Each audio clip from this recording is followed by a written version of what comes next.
بيبدأ الفيلم بأغسطس كان في أمريكا بعد نجاح كبير طبعا، وبعدها بقى بنرجع لباريس. أغسطس قاعد في مكتبه، اللوحات بتاعته اللي عملها بيدخل عليه اتنين من المهندسين صحابه، واحد اسمه موريس وواحد اسمه موريس. بيبدأ يفرد لوحة كده قدامه، أول لوحة مرسومة على المكتب قدام أغسطس. فعلا دي فكرة البرج، ان هو اللي قاله ان البرج بارتفاع 300 متر، ان هو البرج ده ينفع لمعرض باريس. أغسطس بقى بيبص للوحة وبيبدأ يطبقها. انا مش مهتم بالبرج ده، بالنسبه لي ملوش فايده بعد المعرض. انا عايز ابني حاجه تفيد البلد كلها، عايز اعمل شبكه مترو تحت الارض. حفله طبعا بتنظموها طبعا الحكومه الفرنسيه، ان هم يجمعوا التبرعات والافكار للمعرض. قاعه طبعا واسعه، اللوحات في كل حته، اللي بيتفرج. أغسطس ده واقف بيتكلم مع وزير اسمه أدورو. الوزير فعلا بيبدأ يتكلم أغسطس، البلد فعلا محتاجة حاجة تظهر للعالم إن فرنسا لسه قوية بعد الحرب. احنا مستنيين الفكرة بتاعتك. في اللحظة دي بقى، في الحتة دي بالذات، بيدخل بقى واحد اسمه أنطون،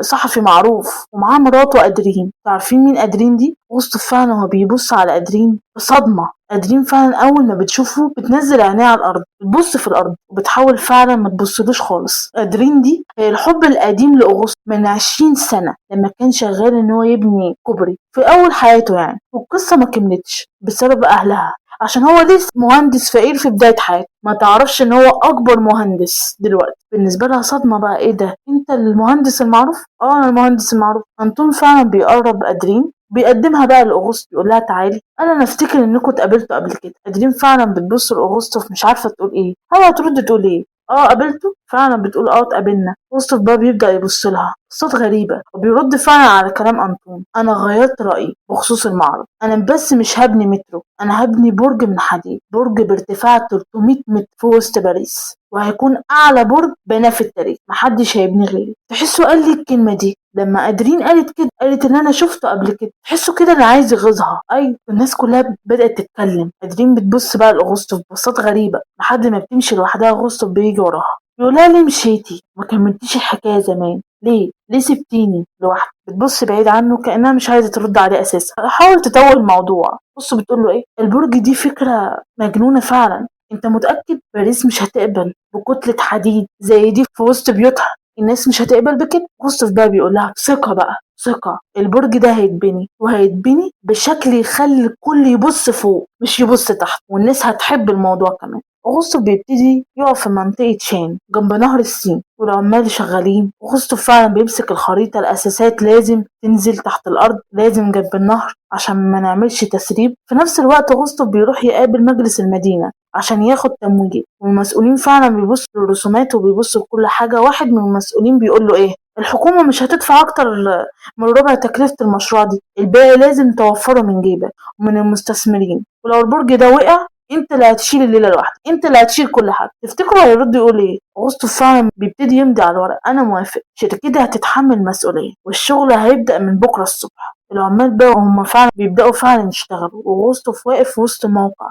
وبيشوف كل حاجه. العمال اللي شغالين، اغسطس واقف وسط المهندسين، الميه فعلا بتتسرب من كل حته، والعمال بداوا يخافوا ويمشوا. أغسطس بقى بيمشي وسط الطين، بيمسك عامل من كتفه كده، شغلوا المضخات بسرعة، شغلوا كل حاجة بسرعة، لازم نسحب المية دي ونسيب كل حاجة قبل ما المية تبوظ كل حاجة. العمال فعلا بيجروا بسرعة وبيعملوا كده. باريس بقى، نيجي بقى للبلد والصحافة، بدأت تظهر فعلا في الجرايد. أغسطس قاعد في المكتب وبيدخل عليه الصحفي أنطون ومعاه نسخة من الجرايد دي. بص بيقول له ايه، أنطون ده جوز أدرين. أنطون فعلا بيحط الجرايد في وشه على المكتب كده. باريس كلها بتمضي على العريضة دي يا أغسطس، كلهم، والرسامين والمهندسين وكله. البرج بتاعك ده أصلا ولا مصدقة، انت كده بتعمل حاجة دمار في البلد كلها، انت بتدمر باريس. ادي اللي قاله أنطون. أغسطس فعلا بيبدأ يرد عليه بقى، بص ورد الحكم، الحديد مش وحش يا أنطون، النجاح مش وحش، النجاح هو المستقبل، والبرج ده هيكون أقوى من كل الكلام في الجرايد. تخيلوا، هيكون اقوى من الكلام اللي انتوا بتقولوه في الجرايد، ان انا مش هاممني كلام. انطون هو قاعد بص لوحات وناس من الطبقه. اغسطس بيبدا يدخل وعينه بتيجي على ادرين. اغسطس بقى بيمشي ناحيتها وسط نظرات الناس، بقى كل بيبص له بقى مش طايقه، انت بتعمل ايه في البلد؟ حتى هي اغسطس بقى بيقف قصاد ادرين كده وش لوش كده، انت كمان مضيتي معاهم على عريضه ضد البرج؟ ادرين فعلا بتبدا تقول له انا ما مضيتش، بس الناس هنا خايفة إن البرج يقع على بيوتهم. الوزن بتاع البرج مرعب يا أغسطس فعلا. أغسطس بقى بيبدأ يرد عليها بلغة بقى حاجة بسيطة مش بتناكة، كل حاجة متوزعة بدقة على 4 قواعد. البرج ده مش هيقع، البرج ده هيشيل نفسه بنفسه حتى لو وقع. الأزمة فعلا بتكبر لما العمال بيوقفوا الشغل فجأة، بيتجمعوا بقى كلهم في الموقع. رئيس العمال بيقرب من أغسطس، بيقول إن الارتفاع بيكبر والخطر بيزيد والبرد بيموتنا، احنا عايزين زيادة في الفلوس والا الشغل هيقف من اللحظة دي. أغسطس بيبص للعمال، ما كانش متوقع منهم الكلام ده، وبيطلع صندوق بيقول لهم ايه بقى، انا مش هقدر ازود فلوس لان ميزانية المشروع فعلا ضعيفة، بس انا هعمل لكم نظام تأمين وحوافز لأي عامل هيطلع، وانا هكون اول واحد بيطلع معاكم كل يوم الصبح، انا اول واحد هساعدكم. العمال فعلا بيبصوا لبعض كانهم خلاص موافقين على الكلام وبيرجعوا الشغل تاني. أغسطس فعلا بيفضل واقف والعمال بيشتغلوا، بس بيحصل حاجة غريبة، بيحصل فعلا صوت خبط عالي قوي وكل حاجة بتحصل. لكن في نفس اللحظة دي برضو بيدخل ضابط من المحكمة للموقع ده ومعاه أنطون، بيسلم أغسطس ورقة. عارفين ايه الورقة دي؟ احنا عملنا أمر إن كل حاجة دلوقتي تتوقف. يعني على حساب مين؟ على دعاوي ضد الناس، ضد كل حاجة. أغسطس فعلا بيمسك الورقة بقى وبيبص لأنطون اللي واقف، بيبص له بتحدي. أغسطس فعلا بيمشي ويوصل لمحكمة باريس، لابس بقى البدلة وداخل بثقة بقى، بيدخل أوضة القاضي على طول، والمسؤول اللي هو مين؟ وراه الصحفي أنطون. أغسطس بقى بيحط إيده الاتنين على مكتب القاضي. عارفين بيقولوا إيه؟ المشروع ده مرخص، يعني كل الدنيا موافقة عليه من الحكومة ومن وزير التجارة، وإن هو لو توقف يوم واحد معناه خسارة والعمال في الشوارع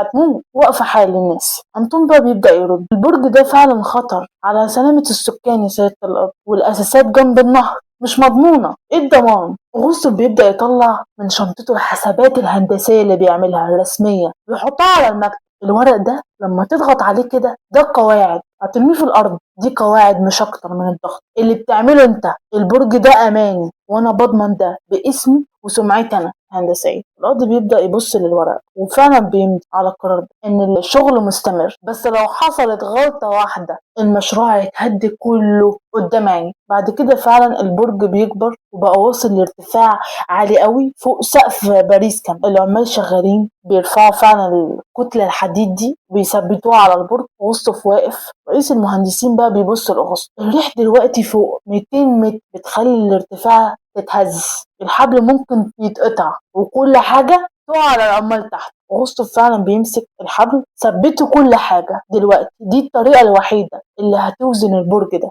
عشان ما يجولوش هوا لحد ما نعمل حاجة أقوى. العمال فعلا بيعملوا كده بسرعة. بنشوف أغسطس هو فعلا في الموقع بالليل، الباب فعلا بيخبط وبيدخل أنطون لوحده. أنطون بقى بيبدأ يقول لأغسطس قادرين ثابت البيت، هي فاكرة إنك بتبني البرج ده عشانها. أغسطس بقى بيفضل يبص لأنطون بقى مش طايقه، مش بيرد عليه، بيقفل الدفتر وقادر أوقف كل حاجة من المستثمرين في أي لحظة لو البرج ده أذى حد فعلا. أغسطس بيقوم يقف بقى، ما هو أنا ساكت لك كتير بقى، زي ما بيقول أنا ساكت لك كتير وعمال تتكلم. بيمشي لحد الباب بقى ويفتحه، بيقول لأنطون إيه بقى ولا كأنه سمعها، اخرج بره، اطلع بره قدام الموقع وقدام الناس كلها. البرج ده ما بقاش ملكي انا، البرج ده بقى ملك لباريس ومحدش هيقدر يوقفه. أنطون فعلا بياخد الشنطة بقى ويخرج بعد كمان. أغسطس واقف في حتة عالية قوي في البرج على ارتفاع 300 متر. العمال فعلا بيسحبوا بقى العمود اللي عليه علم فرنسا، العمود فعلا بيثبت وبيتوجه كده، بيفضل يعني متوجه للعمال.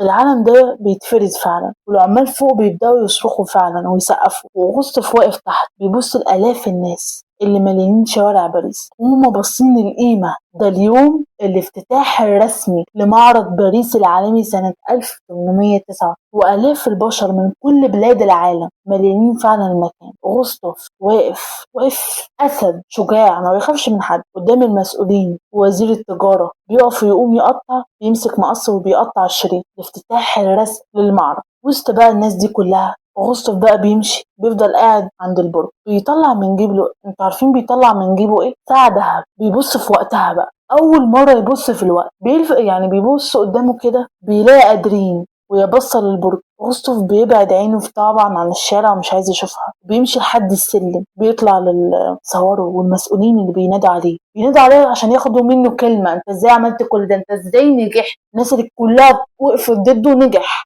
أغسطس هو واقف فعلا في حتة عالية أوي في البرج جوه المكتب بتاعه. أغسطس بيقعد على الكرسي بيشوف اللوحة الهندسية الكبيرة اللي بدأ عليها المشروع في أول دقيقة. بيمسك دلوقتي البرجل وقلم الحبر وبيكتب بقى نهاية اللوحة إيه: برج إيفل. دي كانت نهاية فيلمنا في قناة فيلم في قصة. ما كانش حكاية برج إيفل حد بناه وخلاص، لا ده بيعلمنا حقيقة جميلة أوي إحنا عشناها. مع كل دقة مسمور أو مع كل نجاح بيتبني من أول وجديد طموح بيتبني. المشروع فعلا اللي بدأ برفض وكله قال عليه لأ، والناس والجرايد قالوا عليه ده حتة كتلة، ده حتة موضوع مش هيتعمل، ده هيوقع بيوت. هو نفسه اللي وقف النهاردة بقاله أكتر من 100 سنة، ده رمز في العالم كله دلوقتي. أغسطس ما كانش بيحارب بس، بيحارب ناس كتير. الراجل ده كان بيحارب الخوف والرفض اللي هيتبني قدام أي فكرة هو عملها زمان. خسر الحب القديم بالنسبة له، كسب نجاحه ونفسه، وخلى باريس دي كلها تبص له وهو واقف فوق. قناة فيلم في قصة ده ما كانش حكاية واحد بنى برج ايفل وخلاص،